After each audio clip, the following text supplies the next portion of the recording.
கர்த்தருக்கு ஸ்தோத்திரம். கர்த்தருக்குள் மிகவும் பிரியமான என் அன்பு சகோதர சகோதரிகளே, நம்மை உண்டாக்கினவரும் நம்மை உருவாக்கினவரும் நம்மை போஷித்து நம்மை பாதுகாத்து நம்மை ரட்சித்து ஆசீர்வதித்து வழி நடத்தி வருகிற நம் கர்த்தரும் ரட்சகரமாக இருக்கிற இயேசு கிறிஸ்துவின் இனிய நாமத்தில் உங்கள் யாவரையும் நான் அன்போடு வாழ்த்துகிறேன்.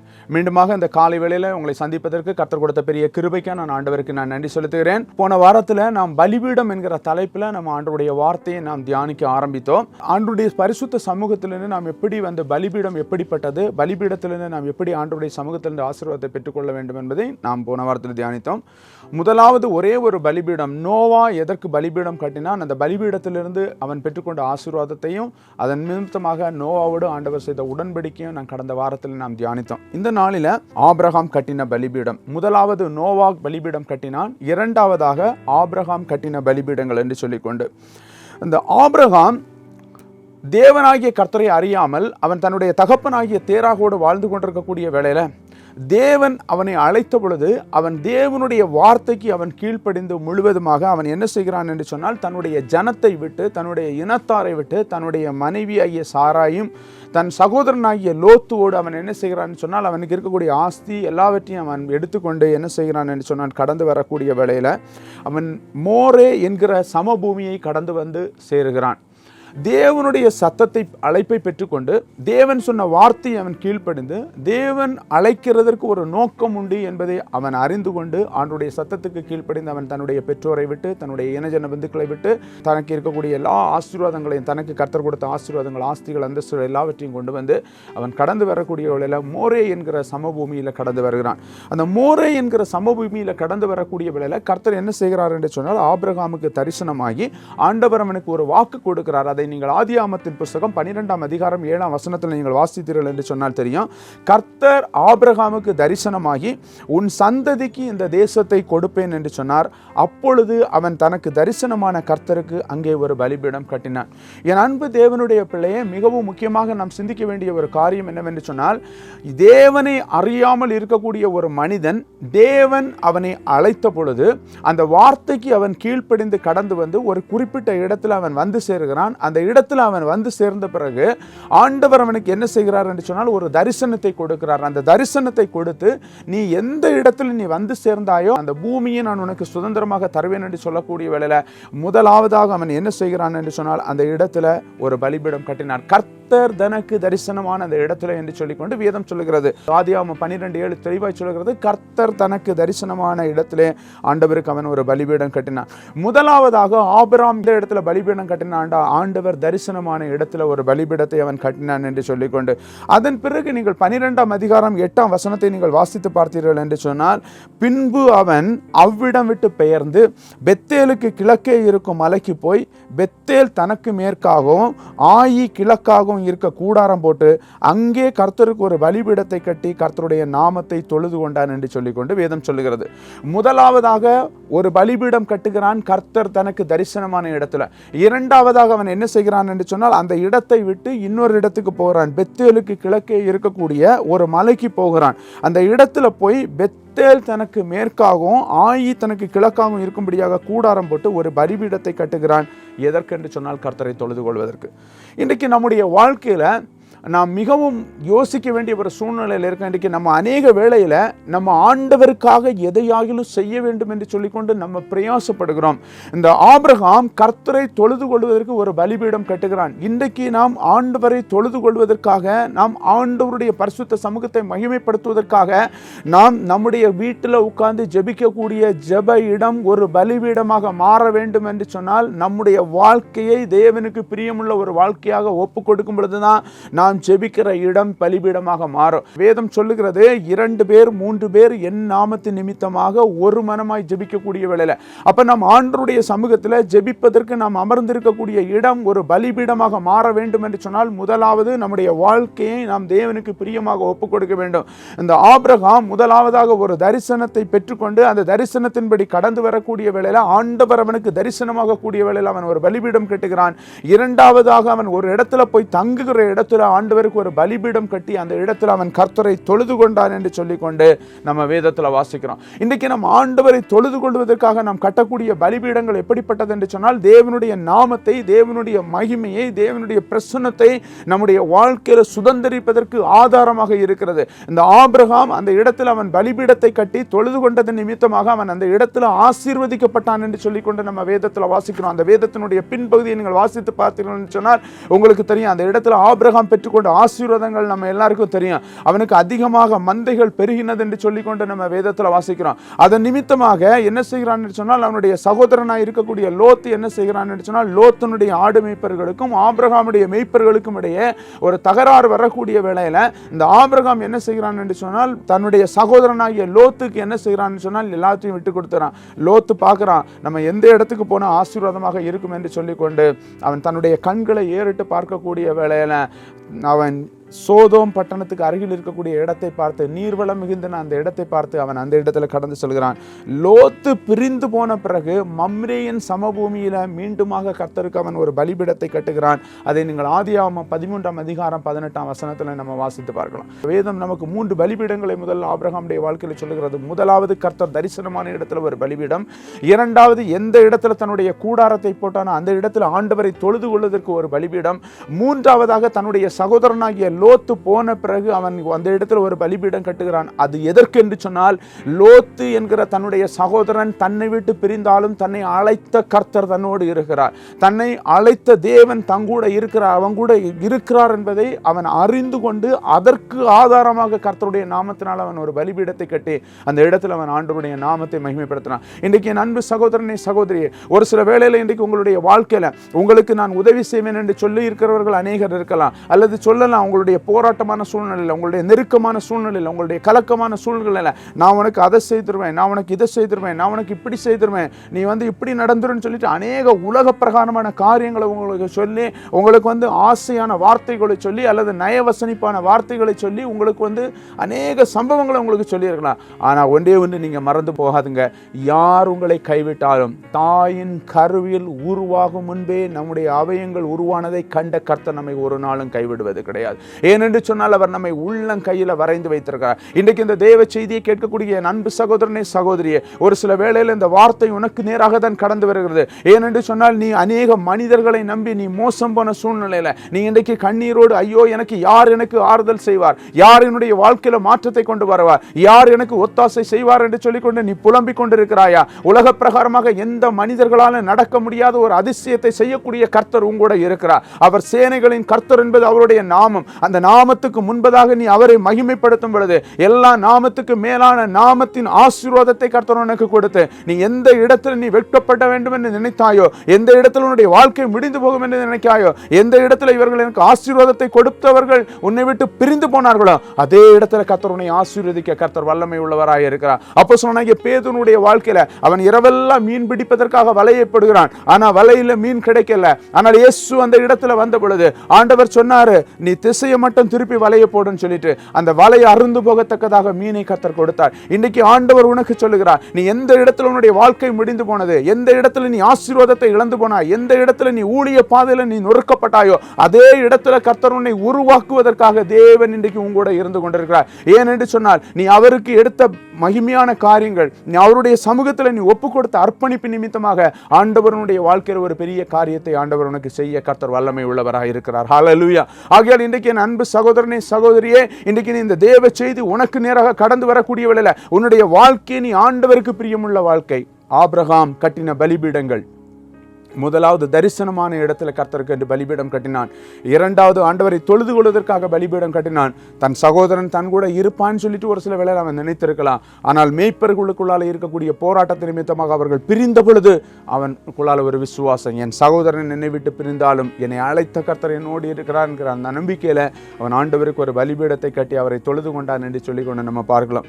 அதன் பிறகு ஆண்டவர் சொன்ன வாக்குத்தத்தத்தின்படி அவனுக்கு வாக்குத்தத்தத்தின் மகனாகிய ஈசாக்கை கர்த்தர் அந்த குடும்பத்தில் கொடுத்து, அந்த ஈசாக்கு வளர்ந்து ஓரளவு வாலிப பருவத்துக்கு வரக்கூடிய வேளையில கர்த்தர் அந்த ஈசாக்கை பலியிடுவதற்கு சொல்லக்கூடிய வேளையில ஈசாக்கை பலியிடுவதற்காக ஒரு பலிபீடத்தை ஆபிரகாம் உண்டு பண்ணினான். அதை நீங்கள் ஆதியாகமத்தின் புத்தகம் 22ஆம் அதிகாரத்தை நீங்க வாசித்து பார்த்தீங்க என்று சொன்னால் தெரியும். தன்னுடைய ஒரே மகனாய் இருக்கக்கூடிய ஈசாக்கை பலியிடுவதற்காக தேவன் ஆபிரகாமிடத்தில் சொல்லக்கூடிய வேளையில கர்த்தருடைய வார்த்தையை கேட்டு அந்த ஈசாக்கை பலியிடுவதற்காக இவன் மோரியா மலைக்கு அழைத்து சொல்லக்கூடிய வேளையில அதற்கு என்று சொல்லிக்கொண்டு தேவன் சொன்ன இடத்துல இவன் ஒரு பலிபீடத்தை ஆயத்தம் பண்ணி அந்த பலிபீடத்துல கட்டைகளை எல்லாம் அடுக்கி அந்த பலியிடுவதற்கு அவன் ஆயத்தப்படக்கூடிய வேளை. நீங்க 22ஆம் அதிகாரம் 9ஆம் வசனத்தை நீங்க வாசித்து பார்த்தீங்கன்னு சொன்னா தெரியும். தேவன் அவனுக்கு சொல்லி இருக்கக்கூடிய இடத்துக்கு வந்தார்கள். அங்கே ஆபிரகாம் ஒரு பலிபீடத்தை உண்டாக்கி கட்டைகளை அடுக்கி தன் குமாரனாகிய ஈசாக்கை கட்டி அந்த பலிபீடத்தில் அடுக்கிய கட்டைகளின் மேல் அவனை கிடத்தினான் என்று சொல்லிக்கொண்டு வேதம் சொல்லுகிறது.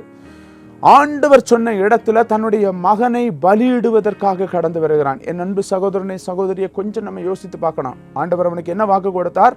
உனக்கு சந்ததி இருக்கும், அது கடற்கரை மணலை காட்டிலும் வானத்து நட்சத்திரங்களை காட்டிலும் எண்ண முடியாதா இருக்கும் சொல்லிட்டு ஆண்டவர் வாக்கு கொடுத்தார். வாக்கு கொடுத்து அந்த வாக்கு தத்தத்தின் மகனை பெற்றெடுத்து அந்த வாக்கு தத்தத்தின் மகன் வளர்ந்து வாலிப பருவத்துக்கு வரக்கூடிய வேளையில கர்த்தர் அவனை என்ன செய்யறான்னு சொன்ன அந்த பிள்ளையை பலியிட சொல்லக்கூடிய வேளையில இவன் ஆண்டவருடைய வார்த்தைக்கு கீழ்ப்படிந்து கடந்து சென்று அந்த பிள்ளையை பலியிடுவதற்காக ஒரு பலிபீடத்தை கட்டி அதற்கான எல்லா ஆயத்தங்களையும் செய்யக்கூடிய வேளையில ஒரு மகா பெரிய சத்தத்தை அவன் வானத்திலிருந்து ஆண்டவருடைய சமூகத்தில் அவன் கேட்டான். நீங்கள் அதை பின்பகுதியில் நீங்கள் வாசித்து பார்த்தீங்கன்னு சொன்னால் தெரியும். 15 to 18 வசனங்களை நீங்கள் வாசித்து பார்த்தீர்கள் என்று சொன்னால் தெரியும். அந்த இடத்துல தெளிவாய் வேதம் நமக்கு காரியத்தை சொல்லுகிறது. இவன் கத்தியை எடுத்து அந்த பிள்ளையை போகக்கூடிய வேலை, அந்த பிள்ளையை பலியிட போகக்கூடிய வேளையில வானத்திலிருந்து ஒரு பெரிய சத்தம், பிள்ளை ஆண்டான் மேல் கையை போடாதேன்னு சொல்லிட்டு ஆண்டவருடைய வார்த்தை அந்த இடத்துல கடந்து வந்தது. அப்பொழுது அவன் என்ன செய்கிறான் என்று சொன்னால் பக்கத்தில் இருக்கக்கூடிய அந்த இடத்துல புதர்ல சிக்கி கொண்டிருக்கக்கூடிய ஒரு கடாவை பிடித்து அந்த பிள்ளைக்கு பதிலாக பலியிட்டான் சொல்லிக்கொண்டு அந்த பலிபீடத்துக்கு அவன் ஒரு பெயர் கொடுக்கிறான், யெகோவா ஈரே என்று சொல்லிக்கொண்டு. யெகோவா ஈரே என்று சொல்லக்கூடியது கர்த்தருடைய பர்வதத்திலே பார்த்து கொள்ளப்படும் என்று சொல்லிக்கொண்டு. இன்றைக்கு அன்பு கர்த்தருடைய பிள்ளைகளே, இன்றைக்கு உங்களுடைய வாழ்க்கையில ஒரு சில வேளையில நாம் ஆண்டவருடைய சமூகத்தில் பார்த்து கொள்ளப்படக்கூடிய ஒரு ஆவிக்குரிய வாழ்க்கையில நாம் வளர வேண்டும் என்று சொன்னால் நம்முடைய ஆவிக்குரிய வாழ்க்கையில நாம் ஆண்டவருடைய பரிசுத்த சமூகத்திலிருந்து பெற்றுக்கொள்ளக்கூடிய ஆசீர்வாதத்துக்கு நாம் பாத்திரவான்களாக இருக்கக்கூடிய வேளையில் தான் தேவன் நம்முடைய வாழ்க்கையில் அந்த ஆசீர்வாதத்தை செய்வார். ஆபிரகாமுக்கு முதிர் வயதில் கிடைத்த மகன், அந்த மகனை பலியிட சொல்லக்கூடிய வேளையில் அவன் அவருடைய வார்த்தைக்கு கீழ்ப்படிந்து கடந்து சொன்னான். நீங்கள் ஆதியாகமத்தின் புத்தகம் 22ஆம் அதிகாரம் 18ஆம் வசனத்தை நீங்க வாசித்து பார்த்தீங்கன்னு சொன்னா தெரியும். அந்த இடத்துல வேதம் சொல்லுகிறது, நீ என் சொல்லுக்கு கீழ்ப்படிந்தபடியினால் பூமியில் உள்ள சகல ஜாதிகளிலும் ஆசீர்வதிக்கப்படுவாய் என்று என் பேரில் ஆணையிட்டேன் என்று கர்த்தர் சொல்லுகிறார். ஆண்டவர் சொல்றாரு, நீ என் சொல்லுக்கு கீழ்ப்படிந்தபடியினால், என்னுடைய வார்த்தைக்கு நீ கீழ்ப்படிந்தபடியினால். அந்த 22ஆம் அதிகாரம் 15 to 18 வசனங்களை நீங்க வாசித்து பார்த்தீங்கன்னு சொன்னாதான் அந்த இடத்துல உங்களுக்கு அது தெளிவா புரியும். ஆண்டவர் என்ன சொல்லியிருக்கான்னு சொல்லிட்டு, பிள்ளை ஆண்டான் மேல கையை போடாத, நீ ஆண்டவர் சொன்ன வாக்கு தத்தத்தை திரும்ப அவனுக்கு சொல்லி அந்த வாக்கு தத்தத்தின்படி ஆண்டவர் அவனுக்கு அந்த இடத்துல மீண்டுமாக ஒரு வார்த்தையை கர்த்தர் கொடுக்கிறார். நீ என் சொல்லுக்கு கீழ்ப்படிந்தபடியினால் நீ பூமியில் உள்ள சகல ஜாதிகளிலும் நீ ஆசீர்வதிக்கப்படுவாய் என்று சொல்லிக்கொண்டு என் பேரில் ஆணையிட்டேன் என்று சொல்லிக்கொண்டு இன்னைக்கு ஆண்டவருடைய பரிசுத்த சமூகத்தினால நாம் அநேக நேரத்தில் நாம் வாக்குத்தத்தங்களை பெறுகிறோம். அந்த அநேக நேரத்தில் வாக்குத்தத்தங்களை நாம் சுதந்திரிக்கிறோம். ஆனால் இந்த வாக்குத்தத்தங்கள் இன்றைக்கு அநேக வேளையில நம்முடைய வாழ்க்கையில சரியாய் செயல்படுவது கிடையாது. ஏன் என்று சொன்னால் நாம் இந்த வாக்குத்தத்தத்தை நம்முடைய வாழ்க்கையில சுதந்திரிப்பதற்கு நம்மை நாம் அநேக வேளையில தகுதி இல்லாமல் இருக்கிறது நிமித்தமாக அல்லது தகுதிப்படுத்தாமல் இருக்கிறது நிமித்தமாக இன்றைக்கு நாம் ஆண்டவருடைய சமூகத்தில் அர்ப்பணிப்பான ஒரு ஆண்டவரே, பலிபீடம் என்று சொல்லக்கூடியது என்னை தேவனுக்கு முன்பதாக ஜீவ பலியாய் ஒப்புக் கொடுக்கக்கூடியது, என்னுடைய வாழ்க்கையை ஒப்புக் கொடுக்கக்கூடியது, நான் ஆண்டவருடைய சமூகத்தில் செய்யக்கூடிய எல்லா காரியங்களையும் ஜீவ பலியாக ஒப்புக் கொடுக்கக்கூடியதற்கு தான் பலிபீடம். அப்பொழுது கர்த்தர் ஆபிரகாமுக்கு தரிசனமாகிறது போல நமக்கும் தரிசனமாகி வாக்குத்தத்தத்தை கொடுக்க வல்லமை உள்ளவராயிருக்கிறார். நம்ம எந்த இடத்துல இருக்கிறோமோ அந்த இடத்துல நம்மை நாம் ஜீவ பலியாய் ஒப்புக் கொடுத்து நாம் தொழுது கொள்ளும் பொழுது எப்படிப்பட்ட சூழ்நிலைகள் வந்தாலும் கர்த்தர் நம்மை ஆசீர்வதிக்க வல்லமை உள்ளவராயிருக்கிறார். அதன் பிறகு ஆண்டவருடைய வார்த்தைக்கு நம்ம கீழ்ப்படிந்து அவர் என்ன செய்ய சொல்றாரோ அந்த வார்த்தையை நம்முடைய வாழ்க்கையில் அல்லது அவர் செய்ய சொல்லக்கூடிய காரியத்தை நம்முடைய வாழ்க்கையில நாம் செயல்படுத்தும் பொழுது நிச்சயமாகவே கர்த்தர் நம்முடைய வாழ்க்கையில் என்ன செய்வார் என்று சொன்னால் ஒரு பூரணமான ஆசீர்வாதத்தை தந்து கர்த்தர் நம்மை வழி நடத்த வல்லமை உள்ளவராயிருக்கிறார். அதை தான் இந்த ஆபிரகாமுடைய வாழ்க்கையில கர்த்தர் செய்தார். முதலாவது கர்த்தர் அவனுக்கு தரிசனமான இடத்துல ஒரு பலிபீடம் கட்டினான். இரண்டாவது அவன் தன்னுடைய கூடாரத்தை போட்ட இடத்துல கர்த்தருக்கு ஒரு பலிபீடம் கட்டி அவரை தொழுது கொண்டான். மூன்றாவதாக தன்னுடைய சகோதரனாகிய லோத்து பிரிந்து போன பொழுது அவன் லோத்து போனாலும் பரவாயில்ல, தேவன் கூட இருக்கிறார் என்கிற விசுவாசத்துக்கு அடையாளமாக, அந்த நம்பிக்கைக்கு அடையாளமாக ஒரு பலிபீடத்தை கட்டினான். 4வது கர்த்தர் அவனுக்கு கொடுத்த ஒரே பிள்ளையை பலியிட சொல்லக்கூடிய வேளையில அந்த பிள்ளையை பலியிடுவதற்காக ஒரு பலிபீடத்தை கட்டினான். அந்த பலிபீடத்துக்கு யெகோவா ஈரே என்று பெயரிட்டான். யெகோவா ஈரே என்று சொல்லக்கூடியது கர்த்தருடைய பர்வதத்திலே பார்த்து கொள்ளப்படும் என்று சொல்லிக்கொண்ட அர்த்தம். என் அன்பு சகோதரனை சகோதரியே, இன்றைக்கு நீ அப்படிப்பட்ட ஒரு ஆவிக்குரிய வாழ்க்கை, யெகோவா ஈரே என்கிற கர்த்தர் இன்றைக்கு நம்ம கூட இருக்கிறார். அவர் நம்முடைய வாழ்க்கையில் இருக்கக்கூடிய எல்லாவற்றையும் பார்த்துக் கொள்வார். நம்முடைய குடும்பத்தில் இருக்கக்கூடிய காரியங்களை பார்த்துக் கொள்வார். நம்முடைய சூழ்நிலைகளை பார்த்துக் கொள்வார். நமக்கு விரோதமாக வரக்கூடிய எந்த விதமான அதிகாரங்களாக இருந்தாலும் அதில் நமக்கு அவர் விடுதலை தர வல்லமை உள்ளவர். அவர் நம்மை பார்த்துக் கொள்வார் என்கிற அர்ப்பணிப்போடு இருப்போமே என்று சொன்னால், ஆபிரகாமை ஆசீர்வதித்த தேவன் இன்றைக்கு நம்மையும் ஆசீர்வதித்து, உங்களுடைய வாழ்க்கையை அவர் ஆசீர்வதித்து, உங்கள் வாழ்க்கையில் தேவையான எல்லாவற்றையும் அவர் நமக்கு செய்து அவர் ஆசீர்வதித்து நம்மை மகிமைப்படுத்த கர்த்தர் வல்லமை உள்ளவராயிருக்கிறார். ஹல்லேலூயா, ஹல்லேலூயா. அடுத்தபடியாக ஈசாக்கு தொழுது கொண்ட ஒரு பலிபீடம். ஈசாக்கு என்ன செய்கிறான்? இது ஆதியாகமத்தின் புஸ்தகம் 26ஆம் அதிகாரம் 1 முதல் 23 வசனங்களை நீங்கள் வாசித்து பார்த்தீர்கள் என்று சொன்னால், ஆபிரகாம் வாழ்ந்த நாட்களில் உண்டான பஞ்சத்தை போல ஒரு பஞ்சம் ஈசாக்கினுடைய வாழ்க்கையில் கடந்து வருகிறது. அப்பொழுது இந்த ஈசாக்கு என்ன செய்கிறான் என்று சொன்னால், எகிப்துக்கு போக வேண்டும் என்று சொல்லிக்கொண்டு இவன் நினைக்கக்கூடிய வேளையில் கர்த்தர் அவனுக்கு தரிசனமாகி, நீ எகிப்துக்கு போகாமல் கேராகு என்கிற ஒரு பட்டணத்துக்கு போக வேண்டும் என்று சொல்லிக்கொண்டு அவனை சொல்லக்கூடிய வேளையில் அவன் கர்த்தருடைய வார்த்தைக்கு கீழ்ப்படிந்து அவன் கேராகு என்கிற பட்டணத்துக்கு போறான். அந்த பட்டணத்துக்கு போகக்கூடிய வேளையில அந்த இடத்துல என்ன செய்கிறான் என்று சொன்னால், அவன் விதை விதைக்கக்கூடிய வேளையில அந்த விதையை கர்த்தர் ஆசீர்வதித்து அதில் அவன் 100 மடங்கு ஆசீர்வாதத்தை அவன் பெற்றுக்கொண்டான் என்று சொல்லிக்கொண்டு வேதம் சொல்லுகிறது. அந்த 100 மடங்கு ஆசீர்வாதத்தை அவன் பெற்றுக்கொண்டதன் நிமித்தமாக அந்த தேசத்தில் இருக்கக்கூடிய அதிகாரி ராஜாக்கள் அமலேக்கியர்கள் என்ன செய்கிறார்கள் என்று சொன்னால், இவன் மேல பொறாமை கொண்டு இவனை அந்த இடத்திலிருந்து துரத்தி விடுகிறார்கள். அப்பொழுது இவன் என்ன செய்கிறான் என்று சொன்னால், அந்த இடத்திலிருந்து கடந்து வந்து தகப்பனார் இருந்த அந்த இடத்துல பெயர் சபாவுக்கு இவன் கடந்து வந்து அந்த இருக்கக்கூடிய வேளையில ஆண்டவருடைய வாக்குத்தத்தத்தை பெறுகிறான். ஆதியாகமத்தின் புஸ்தகம் 26ஆம் அதிகாரம் 24ஆம் வசனம் இப்படியாய் சொல்லுகிறது, அன்று ராத்திரியிலே கர்த்தர் அவருக்கு தரிசனமாகி, நான் உன் தகப்பனாகிய ஆபிரகாமுடைய தேவன், பயப்படாதே, நான் உன்னோடு கூட இருந்து என் ஊழியக்காரனாகி ஆபிரகாம் நிமித்தம் உன்னை ஆசீர்வதித்து உன் சந்ததியை பெருக பண்ணுவேன் என்று சொல்லிக்கொண்டு பாருங்க. ஒரு இக்கட்டான ஒரு சூழ்நிலையில இருக்கிறான். எப்படி தான் வாழ்ந்து கொண்டிருக்கக்கூடிய இடத்துல ஒரு பஞ்சம் இருக்கக்கூடிய வேளையில இவன் தன்னுடைய உள்ளத்துல ஒரு எண்ணம் வருகிறது, நான் ஒரு இடத்துக்கு போக வேண்டும் என்று. ஆனால் கர்த்தர் அவனை இன்னொரு தேசத்துக்கு அனுப்புகிறார். அந்த தேசத்துல போய் அந்த முழு தேசமும் பஞ்சமாக இருக்கக்கூடிய வேளையில இவன் விதை விதைத்து அந்த இடத்துல 100 மடங்கு ஆசீர்வாதத்தை பெற்றுக்கொண்டு இவன் அந்த ஆசீர்வாதத்தை பெற்றுக்கொண்டதன் நிமித்தமாக அவர்கள் மூலமாக இவன் துரத்தப்படுகிறான். அந்த துரத்தப்பட்ட சூழ்நிலையில இவன் என்ன செய்யறான்னு சொன்னா, மீண்டுமாக இவன் தன்னுடைய சொந்த இடத்துல வந்து அமர்ந்திருக்கக்கூடிய வேளையில ஆண்டவர் அவனிடத்துல சொல்றாரு, உன் தகப்பனாகி ஆபிரகாமுடைய தேவன், பயப்படாதே, நான் உன்னோடு கூட இருந்து என்னுடைய ஊழியக்காரனாகி ஆபிரகாமின் நிமித்தம் நான் உன்னை ஆசீர்வதித்து உன் சந்ததியை பெருக பண்ணுவேன். இந்த சந்ததியை பெருக பண்ணுவேன் என்று சொன்ன வாக்குத்தத்தம் ஆபிரகாமுக்கு கொடுத்த வாக்குத்தத்தம். அந்த ஆபிரகாமுக்கு கொடுத்த வாக்குத்தத்தத்தை கர்த்தர் என்ன செய்கிறார் என்று சொன்னால், இந்த ஈசாக்குக்கு ஆண்டவர் ஞாபகப்படுத்துகிறார். அந்த ஈசாக்குக்கு அவன் ஞாபகப்படுத்தக்கூடிய வேளையில 25ஆம் வசனம் சொல்லுகிறது, கர்த்தர் தரிசனமான அந்த இடத்துல அவன் என்ன செய்யறான்னு சொன்னால், ஒரு பலிபீடத்தை கட்டி தொழுது கொண்டு அந்த இடத்திலே கூடாரத்தை போட்டுட்டான். ஆண்டவர் எந்த இடத்துல தரிசனமானாரோ, எந்த இடத்துல கர்த்தர் அவனுக்கு வாக்கு பண்ணினாரோ, அதே இடத்துல அவன் என்ன செய்கிறான்னு சொன்னால், ஆண்டவருக்கு ஒரு பலிபீடம் கட்டி அதே இடத்துல அவன் கூடாரம் போடுகிறான். வேதம் நமக்கு நல்லா தெளிவாய் காரியத்தை கற்றுக் கொடுக்கிறது. ஈசாக்கு என்ன செய்கிறான் என்று சொன்னால், ஒரு கூடாரவாசியா இருந்தான் என்று சொல்லிக்கொண்டு பாருங்க, எவ்வளவோ ஆசீர்வாதங்கள், எவ்வளவோ நன்மைகள், ஆனாலும் அவன் பரம தரிசனத்தை அறிந்தவனாய் ஒரு கூடாரவாசியா இருந்தான். அந்த இடத்துல அவன் ஆண்டவருக்கு ஒரு பலிபீடம் கட்டி அவன் கர்த்தரை தொழுது கொண்டான் என்று சொல்லிக்கொண்டு நம்ம வேதத்தில் வாசிக்கிறோம். அவன் கர்த்தரை தொழுது கொண்டது நிமித்தமாக என்ன நடக்கிறது என்று சொன்னால், அமலேக்கியர்கள், அவனுடைய சிநேகிதர்கள், சேனாதிபதி அநேகர் வந்து என்ன செய்கிறார்கள் என்று சொன்னால், ஈசாக்கோடு உடன்படிக்கை செய்தார்கள் என்று சொல்லிக்கொண்டு நம்ம வேதத்தில் வாசிக்கிறோம். அப்போ பலிபீடம் எதற்கெல்லாம் பயன்படுகிறது என்று சொல்லிக்கொண்டு நம்முடைய வாழ்க்கையை நாம் கொஞ்சம் திருப்பி பார்க்க வேண்டும். நம்ம பலிபீடத்தில் நம்ம செய்யக்கூடிய காரியங்கள் தேவன் விரும்பக்கூடிய பலியை நாம் கர்த்தருக்கு செலுத்தும் பொழுது, தேவன் விரும்பக்கூடிய காரியத்தை நம்முடைய வாழ்க்கையில கடைபிடிக்கும் பொழுது, தேவன் என்ன சொல்றாரோ அதன்படி நடப்பதற்கு மட்டுமே நாம் அந்த பலிபீடத்தை செயல்படுத்தும் பொழுது, கர்த்தர் என்ன செய்வார் என்று சொன்னால், அந்த பலிபீடத்திலிருந்து கொடுக்க வேண்டிய ஆசீர்வாதங்களை நமக்கு கொடுக்க கர்த்தர் வல்லமை உள்ளவராக இருக்கிறார்.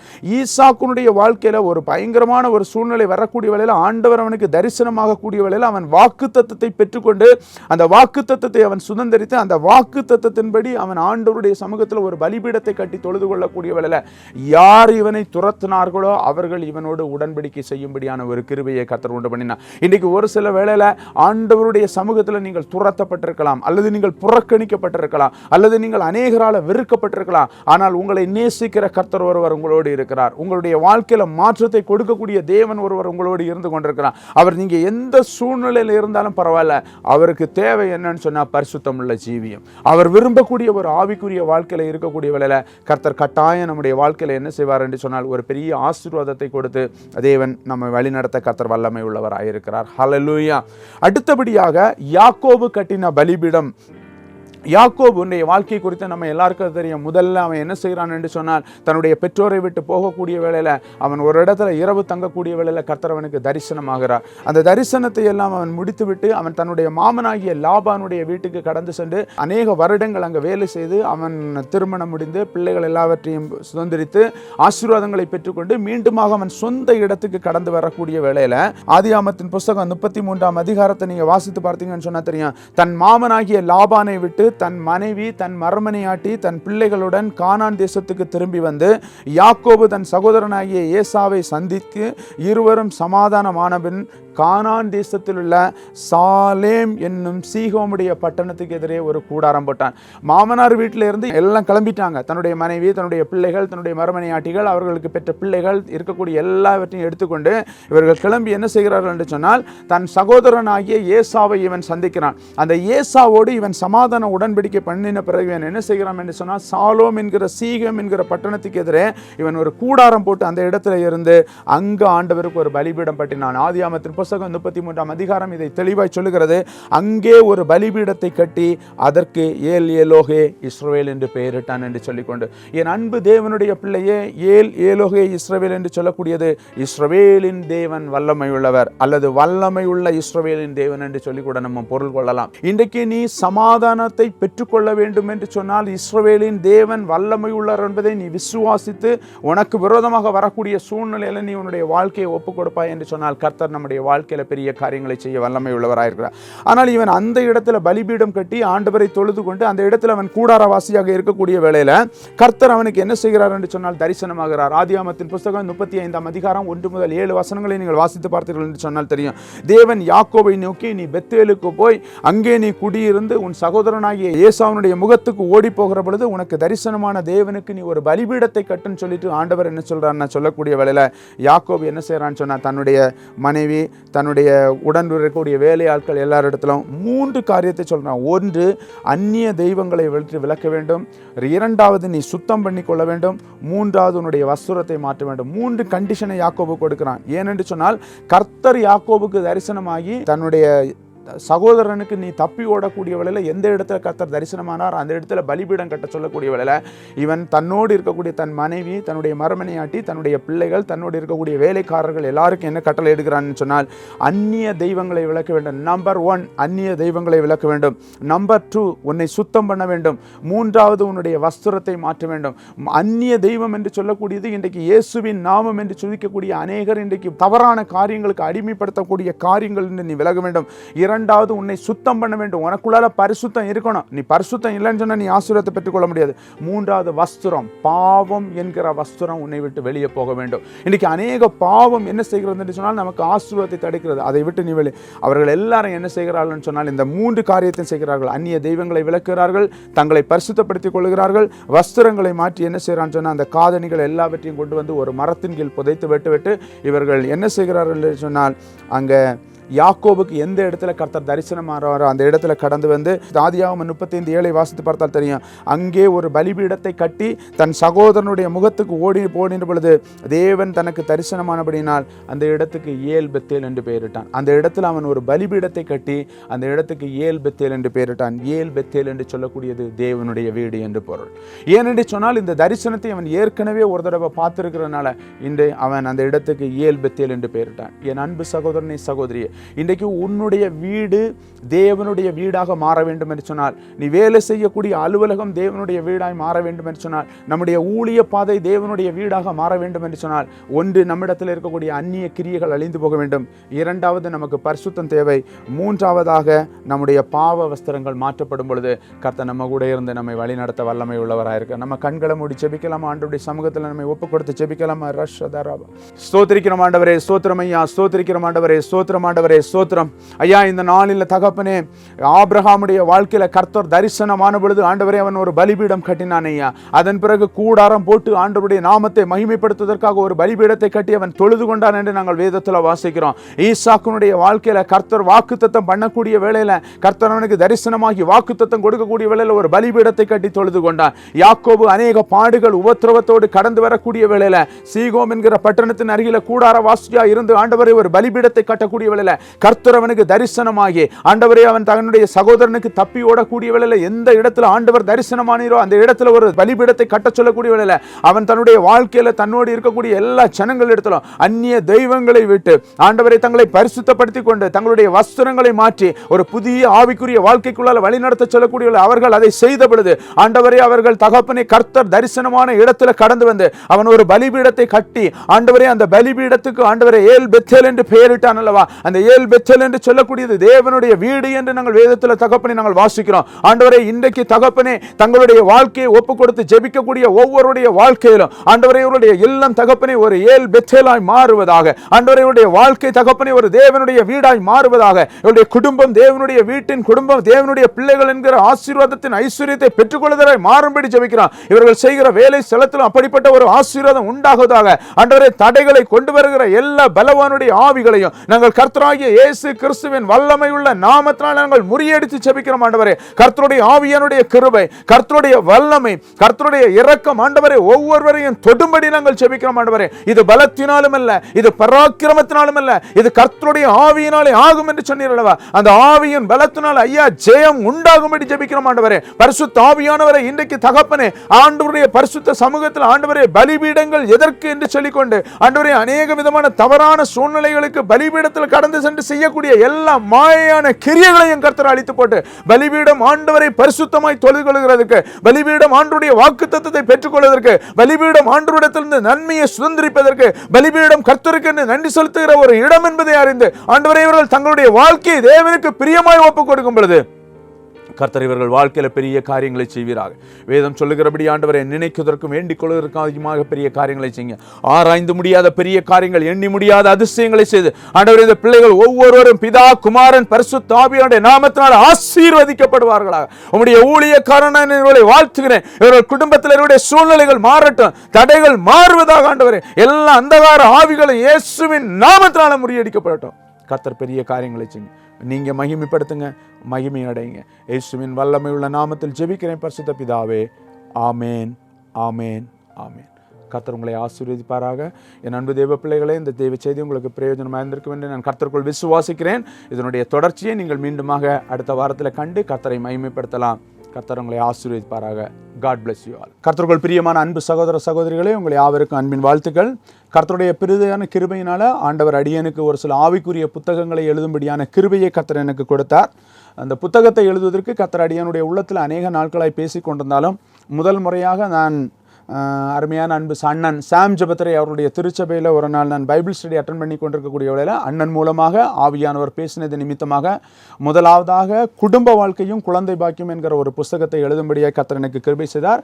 இந்த புஸ்தகம் என்னவென்று சொன்னால், கிறிஸ்தவ குடும்பங்களில் குழந்தை இல்லாமல் இருக்கக்கூடிய குடும்பங்களுக்கு எப்படி குழந்தை பாக்கியத்தை பெற்றுக்கொள்ள வேண்டும் என்கிற ஒரு ஆலோசனையை கர்த்தர் கொடுத்து இந்த புத்தகத்தை எழுதும்படியான கிருபையை கர்த்தர் கொடுத்தார். இது சகோதரன் சாம் ஜெபத்ரே அண்ணன் அவர்கள் மூலமாகவே பிரதிஷ்டை செய்து இது வெளியிடப்பட்டது. இதன் நிமித்தமாக அநேக குடும்பங்கள் ஆசீர்வதிக்கப்பட்டு வருகிறார்கள். கர்த்தருக்கு மகிமை உண்டாகட்டும். அடுத்தபடியாக ரட்சிக்கப்பட்டு கிறிஸ்தவ வாழ்க்கையில் இருக்கக்கூடிய ஒவ்வொரு விசுவாசிகளும் ஆத்தும ஆதாயம் செய்ய வேண்டும் என்கிற நோக்கத்தில் ஒரு புத்தகத்தை எழுத கர்த்தர் உதவி செய்தார். இந்த புத்தகம் ஜேம்ஸ் மிஷன் ஊழியத்தை செய்து கொண்டிருக்கிற அண்ணன் அகஸ்டின் ஜெபக்குமார் அவர்கள் கடந்த ஆண்டில் பிரதிஷ்டை செய்து வெளியிட்டார்கள். இது ஆவிக்குரிய வாழ்க்கையில் வளர்வது மட்டுமல்லாமல் ரட்சிக்கப்பட்டிருக்கக்கூடிய ஒவ்வொருவரும் ஆத்தும ஆதாயம் செய்ய வேண்டும் என்கிற நோக்கத்தில் ஆத்தும ஆதாயம் என்கிற தலைப்பில் வெளியிடப்பட்டிருக்கக்கூடிய புத்தகம். இது உங்களுக்கு ஆசீர்வாதமாக இருக்கும் என்று நான் கர்த்தருக்குள் விசுவாசிக்கிறேன். அது மட்டுமல்லாமல் ஞானஸ்தானம் என்கிற தலைப்பில் ஞானஸ்தானத்தை குறித்தும், விழித்திருந்து ஜெபிப்போம் என்கிற தலைப்பில் ஒவ்வொரு அநேக ஜெப குறிப்புகள், குடும்பங்களுக்கான ஜெபம், ஊழியங்களுக்கான ஜெபம், திருச்சபைகளுக்கான ஜெபம், இன்னும் தேசத்துக்கான ஜெபம், தேச தலைவர்களுக்கான ஜெபம் என்று சொல்லிக்கொண்டு அநேக ஜெப குறிப்புகள் அடங்கிய ஜெப புஸ்தகத்தையும் வெளியிடும்படியாக கிருபை செய்தார். இன்னும் அநேக புஸ்தகங்களை நான் எழுதி கொண்டிருக்கிறேன். ஒரு சில புஸ்தகங்கள் வெளியே வர இருக்கிறது. எங்களுடைய ஊழியத்திலிருந்து 2 மாதத்துக்கு ஒரு முறை வெளிவரக்கூடிய மீட்பரின் சத்தம் என்கிற ஒரு பத்திரிகை நாங்கள் வெளியிட்டு கொண்டிருக்கிறோம். இப்படியாக அநேக ஆவிக்குரிய புத்தகங்களை எழுதும்படியான கிருபை செய்தார். உங்களுடைய ஜெபத்தில் இன்னும் அதிகமான புத்தகங்களை எழுதுவதற்கு கர்த்தர் கிருபையும் பலன் தரும்படியாக ஜெபிக்கும்படி உங்களை அன்போடு கேட்டுக்கொள்கிறேன். கர்த்தர் உங்களை ஆசீர்வதிப்பாராக.